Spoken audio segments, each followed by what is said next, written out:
Ayan po mga kababayan, so nandito po ang aming buong pamilya ni Defree. Hoy! Hindi ba? Ah, hindi pala. Sorry, akala ko buong pamilya namin kasi parang ang dami naming anak doon sa likod. Hoy! Pamilya ni Leia. Akala ko pamilya namin ni Defree. Grabe. Ang bilis mo naman. Parang ang saya pag marami, no? Pag maraming anak, no? Parang saya nga ako. Ikaw, Defree, ilan bang, ano, Hoy! tinatanong ko lang. Ilan daw? Ibig kong sabihin, pag nagkapamilya siya, ilan yung anak na gusto niya? Tatlo. Tatlo. Pareho kami. Ako tatlo din ang gusto ko eh. Kala ko 10.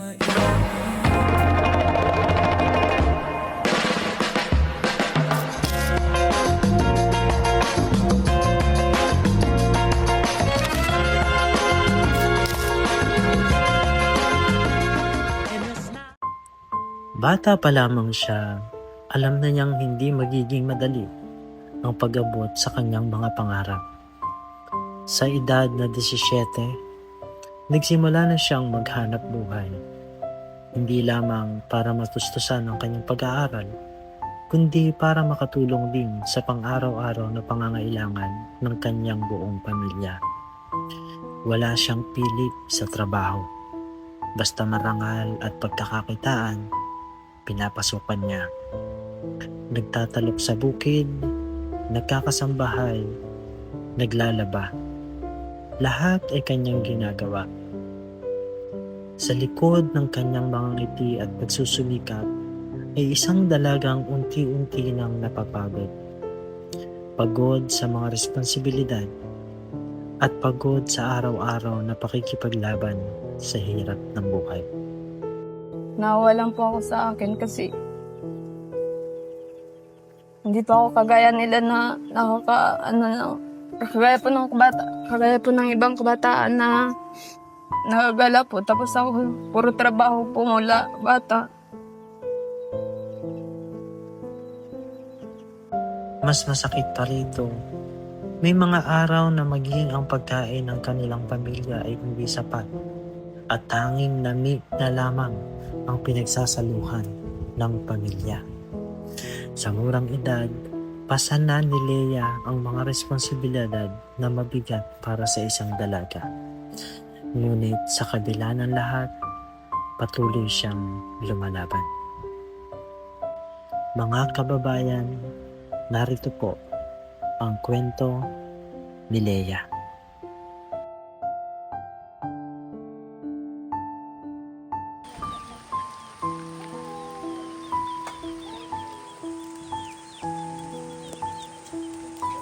Ayun, magandang araw po sa inyo lahat mga kababayan. Ngayong araw gaya ng nakikita ninyo, basang-basa kami ni Master saka ni Jade. Kasi dumaan kami dun sa pagsubok dun sa sasakyan tsaka dun sa lakas ng ulan na inabutan po kasi kami. So ngayon ay pupunta tayo dito sa lugar na to, dun sa taas ng bundok na yon dahil pupuntahan natin si Leia. Siya ay isang mag-aaral din na katutubo at aalamin natin ang kanyang kwento. Tara at samahan niyo po kami.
Yan po mga kababayan. So, nakarating na tayo dito sa bahay nila Leia.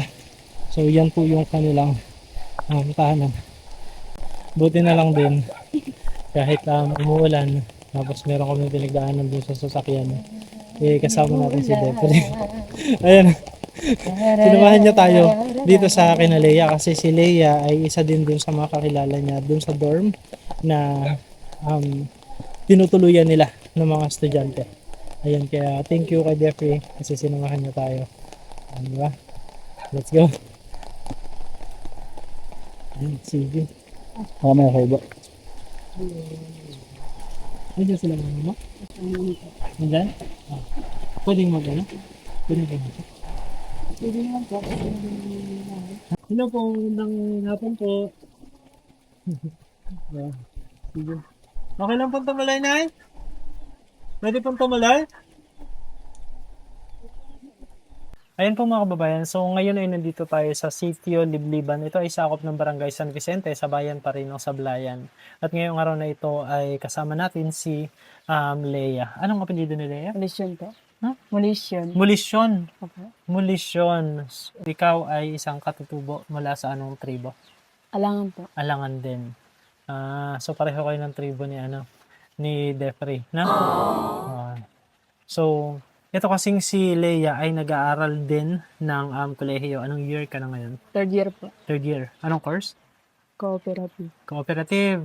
So magkaklase talaga kayo ni Jeffrey. Opo. Ayan. So isang bagay po kasi na aming napag-alaman kung bakit namin natunton itong si Leia ay dahil kung matatandaan po ninyo yung kwento ni Jeffrey na kung saan para mairaos yung kanyang pag-aaral, isa sa mga bagay na ginagawa niya ay ang paglalabada.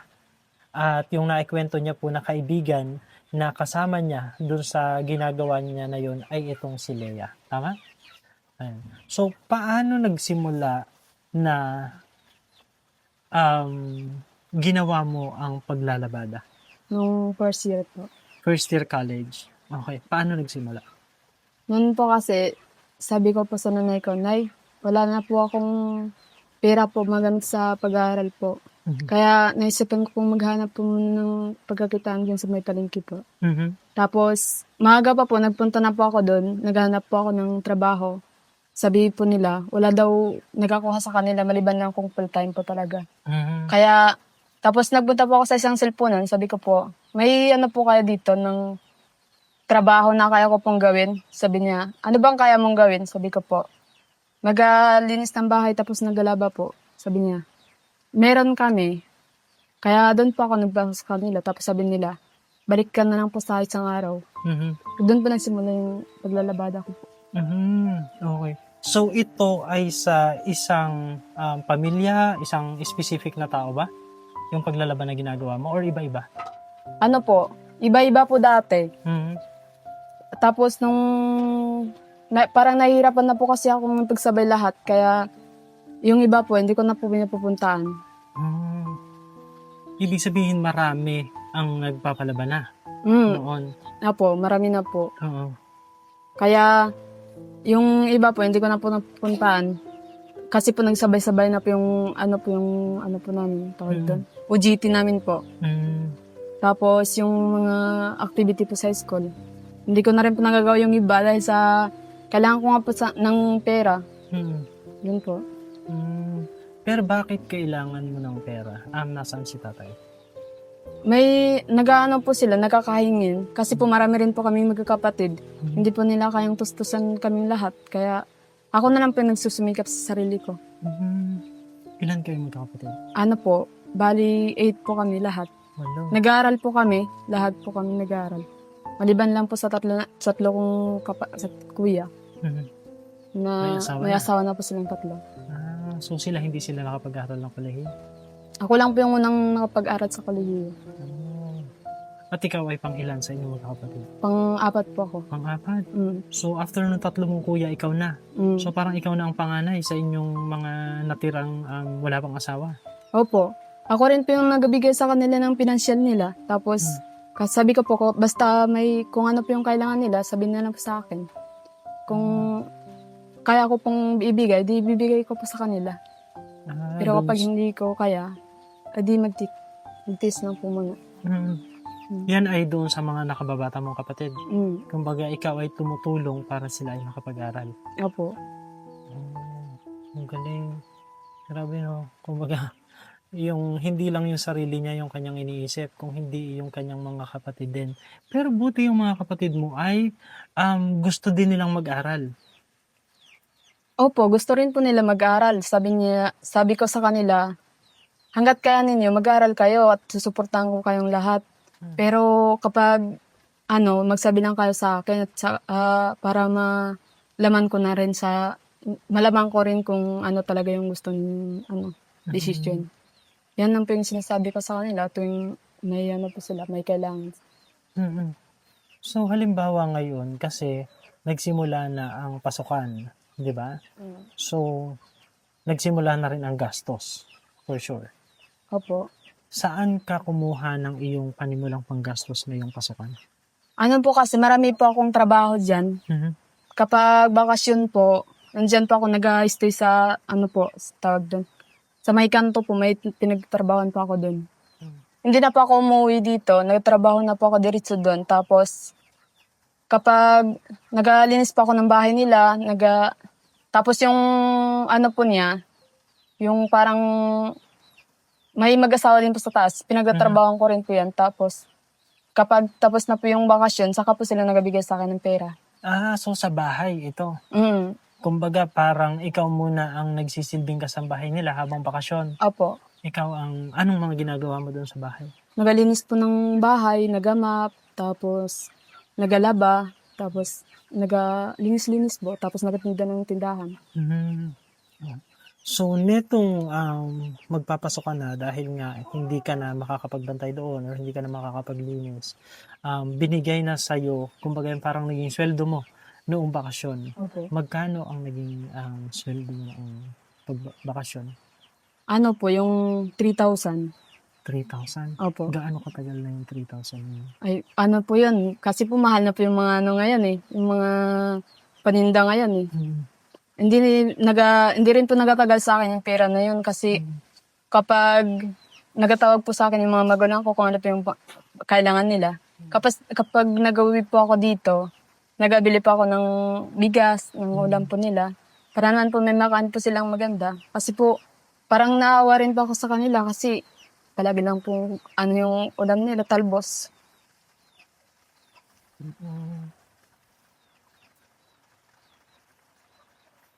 So, yung pinagtrabahuhan mo na 3,000 na yun ay like sa 2 buwan na pagtatrabaho or 1 buwan na pagtatrabaho? Ano po, parang 2 buwan at kalahati po. 2 kalahati? Yung Opo. 3,000? Grabe. Sa mahal ng bigas ngayon, edi ilan na lang ang nabibili nun. Tapos dun pa sa mga gastusin. Sabi mo kasi kanina, naaawa ka dun sa mga magulang mo kasi parang yung kanilang pagkain ay laging gano'n na lamang. Lagi bang talbos ang kanilang pagkain? Opo. Kapag may mga panahon ba na walang bigas? Kapag wala po silang bigas, minsan po hindi rin po sila nakakain sa isang araw. Kasi po mahirap din po yung buhay ngayon. Hindi po sila nakakaano ng pera kasi ako lang po yung nag-ano ng pera. Ako lang po yung nagtatrabaho sa amin lahat. So, ibig sabihin, nagtitiis ang pamilya na walang pagkain? Opo. Paano yung mga bata? Kasi nakita ko mga bata pa yung mga kapatid mo. Di ba, ang bata kapag ka nagugutom, iiyak yan. Ako rin po yung nagabili ng gatas sa kanya. Tuwing umuwi po ako dito, nagabili pa ako ng gatas kapag may pera po ako. Pero kapag wala po, hanggat kaya ko lang po yung binibili ko. Pero kapag wala, wala na po talaga. Naman po sila ng kahit ano po, pinapakain naman po sa kanila. Ano yung pinakamasarap na pagkain na pinagsaluhan ng iyong pamilya? Ano lang po yung bigas po, tapos manok. Yun lang po. Manok na native chicken. Opo, kasi po wala na rin po akong mabili ng ako lang po yung pera ko. Kasi po, matagal na po kami natanggal sa purpose. Oh, bakit kayo natanggal? Simula nung Ah, grade, grade 10. Natanggal na po kami. Ano bang, hindi ko kasi alam ang ano ng Hanggang purpose. pagka-graduate mo ng High school? High school.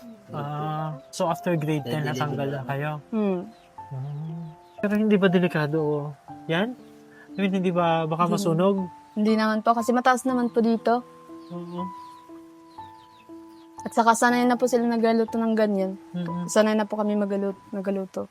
Ano ang pagkain ninyo kaninang tanghali, Nay? Nami po. Oh. May nami pa po kayo? Wala na po kayong luto?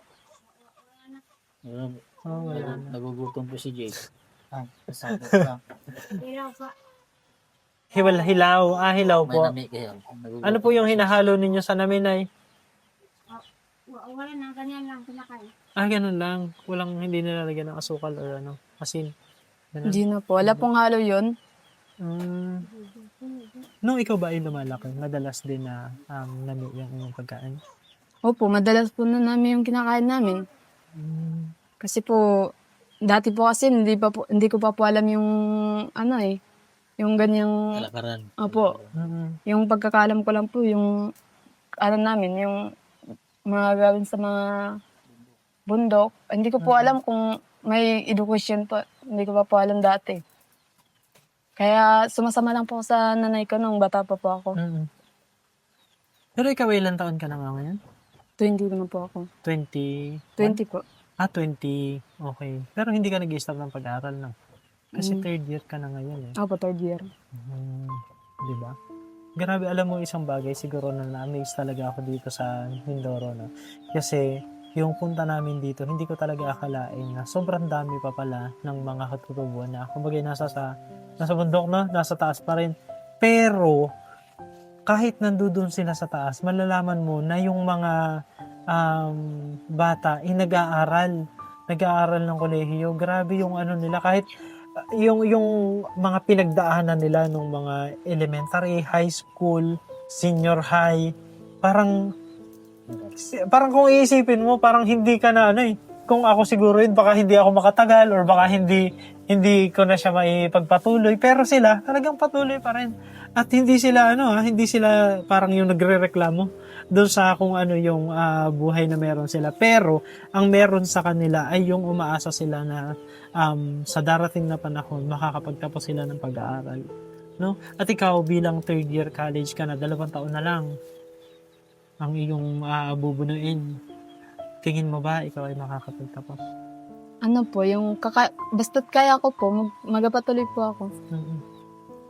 Yun ang po yung sabi ko. Ang iyong kamay, patingin ang iyong kamay.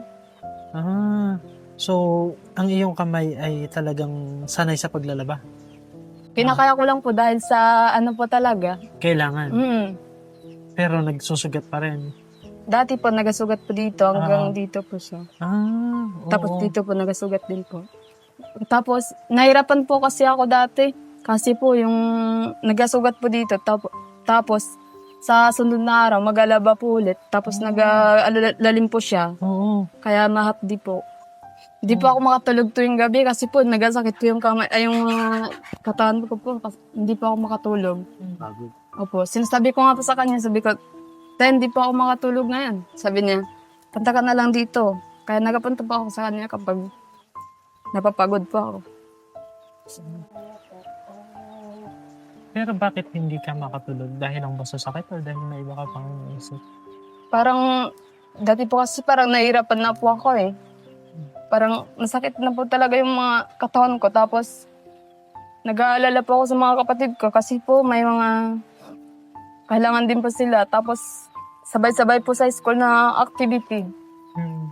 Tapos, yung mga bayarin ko rin po sa school, hindi ko po kaya makapag-sabay-sabay lahat. Kaya po ako, parang nadidepress po ako dati. Kaya hindi ako makatulog. Alas 2 na po ako natutulog noon or mga alas 3 na po ng hating gabi. Madaling araw. bago pa ako makatulog. Kapag sabi nila sa akin, kaya mo yan, nandito lang kami.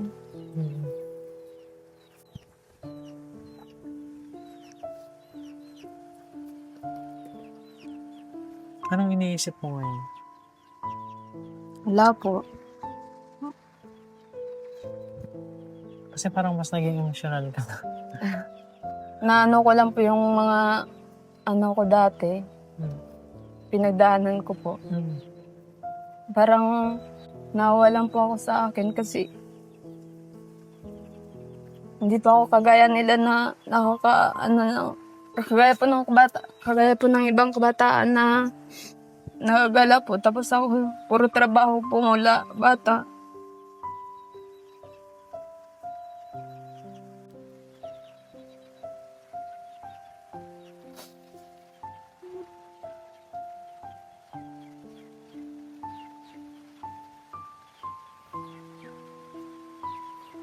So parang hindi mo naranasan yung paglaro, ano mo yun, yung magpaisi-isi lang, no?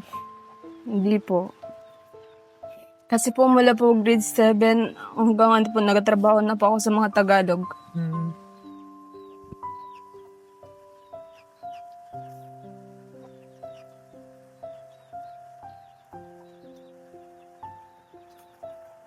Paano mo minomotivate yung sarili mo para magpatuloy? Ano yung sinasabi mo sa sarili mo? Ano po, sabi ko po, basta makapagtapos lang po ako, siguro makakaon din po ako sa hirap. Yan lang po yung sinasabi ko sa sarili ko. Minsan po kapag nahihirapan po ako, sabi ko, kaya ko yan. Kasi magalipas din yung panahon na yung kahirapan magalipas din. Pero yung pangarap ko, hindi, basta makaya ko. Yan lang po yung sinasabi ko sa sarili ko. At kakayanin mo yan. 2 taon na lang. Ngayong oras na ito, marami kang pangangailangan. Tama? Like, ano ang mga pangangailangan mo ngayong oras na ito?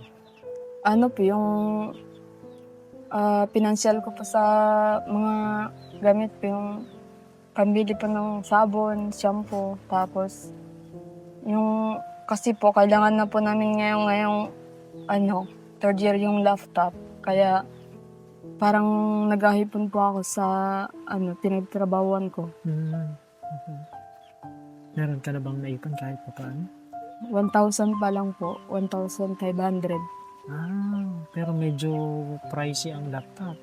Opo. Magkano ba ang halaga ng laptop na pwedeng magamit ng mga kagaya niyo? Siguro yun. Hindi ko lang po alam. Kung merong isang tao na willing tulungan ka sa iyong pag-aaral, ano yung kaya mo ipangako sa kanya? Mag-aaral po ako ng mabuti. Tapos, makapagtapos pa ako. Nagpapasalamat po ako sa kanya na nakita po niya ako. Tapos, sana po yung naibalik po sa kanya yung magpapala na binigay sa akin. Doon sa mga magulang mo, ano yung gusto mo sabihin?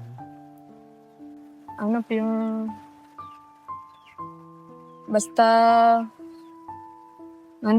kahit wala po silang maibigay sa akin na pera, basta nandyan po sila sa akin para sumuporta, okay lang po yun.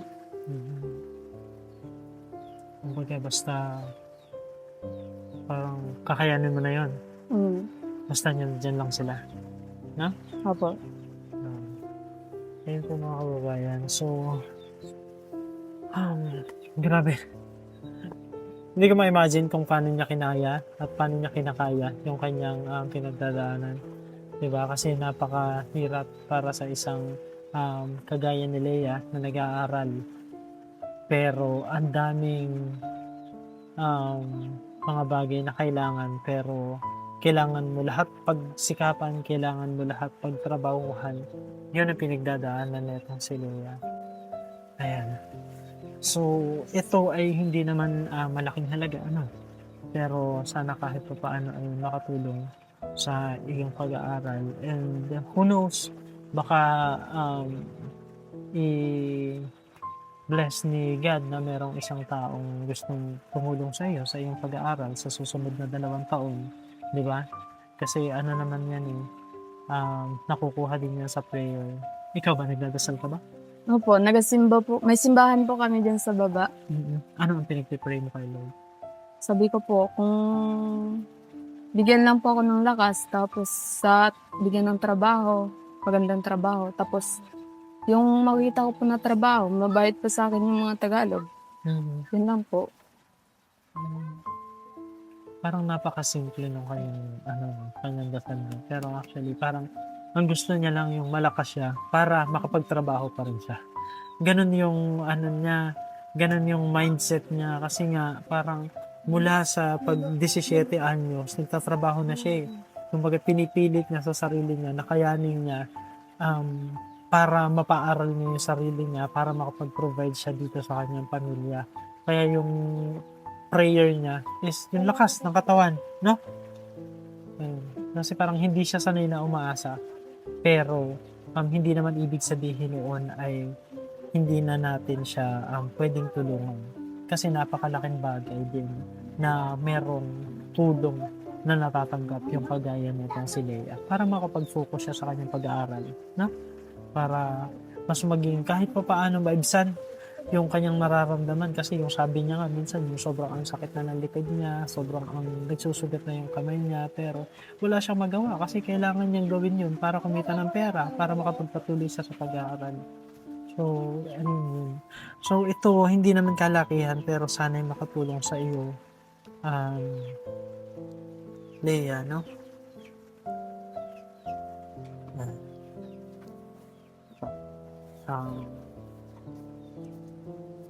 Ayan, kasi talagang kita ko din kung ano yung sitwasyon niya, yung sitwasyon ng kanilang pamilya. Kaya ito, bibigyan natin si Leia ng 5,000 pesos. Ayan, ito para po ulo. Tanggapin niyo. Salamat po. Ayan. Salamat po sa nagbigay sa akin, tapos tumulong sa akin. Marami pa po kayong matulungan. Nakagaya ko kasi po, marami pa pong nag-aaral na katulad ko na gusto rin po makapagtapos. Yun lang po. Yeah. So, yan, maraming salamat sa pagpapa-unlock na ikaw ay aming ma-interview, no? At ma-share yung buhay nila dito. Kasi, ang daming mga katutubo na kagaya ni Leia na nagsusumikat sa pag-aaral. Ang kailangan lamang nila ay yung tulong para na sa ganun ay makatapos sila ng pag-aaral. Imagine 2 taon na lamang at magkakaroon na ng college graduate ang kanyang mga magulang, di ba? Kauna-unahan sa kanilang pamilya na makakatapos in 2 years time. I-grant ni Lord, i-bless ni Lord na mangyayari yan, no? Ayan po mga kababayan. So, isa na namang makabuluhan at madamdaming kwento ang ating narinig ngayong araw na ito mula dito kay Leia. And napakarami pang kwento na pwede natin na malaman, pwede natin makuha, pwede natin kapulutan ng aral bilang mga manonood. So, hinihiling po namin na sana ay samahan niyo pa rin kami sa aming misyon dito sa Mindoro. Kasama ko siyempre si Mastering Ring, si Ren Vlogs, si Pugong Biyahero na umalis muna pansamantala. Nasa Davao siya ngayon, nag-attend siya ng birthday ni Chris na, kaya wala siya dito pero siya po ay babalik very very soon. So maraming salamat po sa inyo mga kababayan sa inyong patuloy na panonood without skipping ads, pag-like, pag-share, pag-comment at sa inyong patuloy na pagtangkilik sa aming mga video. At muli po kung nasa sang panig man po kayo ng mundo, magandang umaga, magandang tanghali, magandang gabi, magandang araw po sa inyong lahat. At ang lagi po namin prayers, tayong lahat ay blessed ng Lord. God bless us all. Thank you everyone and may you have a good rest of your day. Thank you and bye-bye. Bye-bye, Jolie. Bye-bye. Leia. Ayan, dito ka muna. Third thoughts. Ayan. May anak ko. Ayan. Ayun po mga kababayan. So, ipinapakilala ko po sa inyo ang aming anak. Ay, hindi pala. Hindi pa ba? Ay, hindi. Akala ko baby namin. Joke lang po yun mga kababayan. So si Defrey po kasi ay kaibigan netong si Leia. Magkaklase sila, magka-dormmate sila, at sa palagay ko nakaka-relate din syempre si Defrey sa mga pinagdadaanan ni Leia. No? So Defrey, ano ang short message mo para dito kay Leia? Boy. Bakit boy? Boy, tawagan ko lang. Boy ang tawagan nyo? Okay, sige. Boy,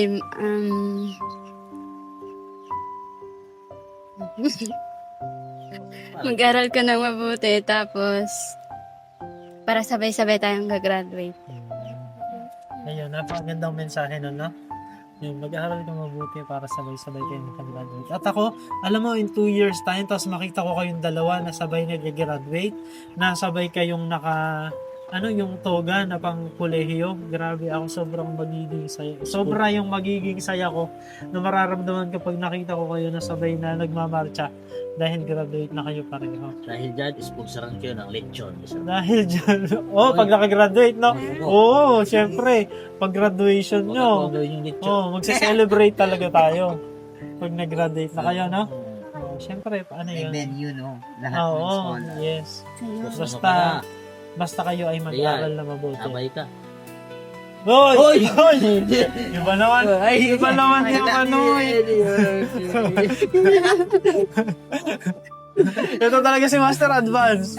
Advance ko masyado Ayan. So hanggang dito na lamang po mga kababayan. Maraming salamat po and God bless us all. Bye-bye!